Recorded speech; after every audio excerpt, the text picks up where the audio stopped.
Hello friends, welcome to my new blog. তো কালকে আমার বার্থডে ছিল। লোকে কথায় বলে না যে টাকা না থাকলে ভালোবাসা জানলা দিয়ে পালায়। আমাদের বিয়েটা হয় ভালোবেসেই, রিলেশনে। আমাদের বাড়ি থেকে যখন আমাদের বিষয়টা জানতে পারে তখন কেউই মেনে নেয়নি।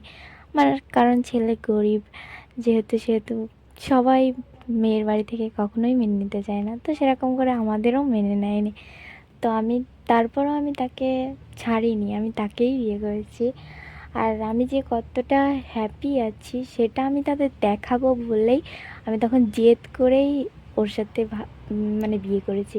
কারণ আমি জানতাম যে মানুষটা আমাকে দূর থেকে এত ভালোবাসে, কাছে পেলে নিশ্চয়ই ভালোবাসবে। আর ওর ফ্যামিলি সম্পর্কে আমি কিছু বলতে পারবো না। ফ্যামিলির সবাই যে আমাকে এত ভালোবাসে।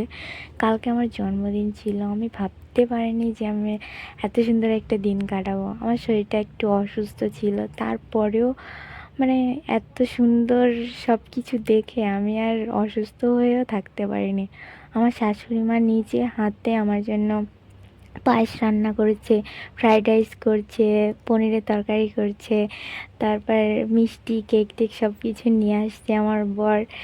ওরা যে আমাকে এত ভালোবাসে, আমাকে এত আগলে রাখে। আমার বিয়ের 1 বছর হয়ে গেল, এখনও পর্যন্ত আমাকে কখনো কোনো কিছু জোর করে বলে না যে তুমি রান্না করো, এই করো।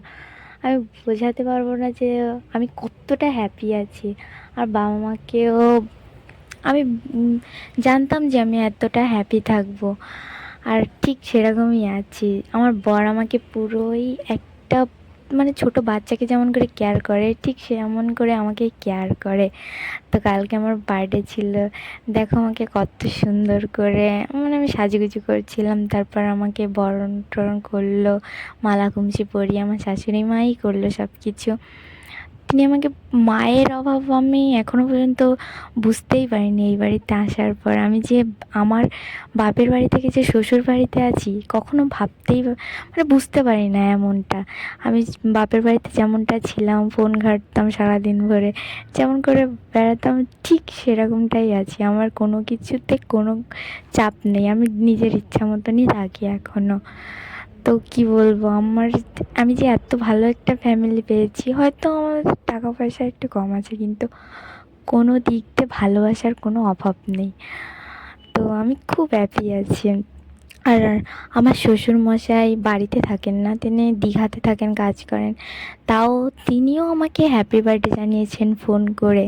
আর সত্যি এত খুশি আমি ধরে রাখতে পারবো না। আর আমাকে গিফটও দিতে চেয়েছে।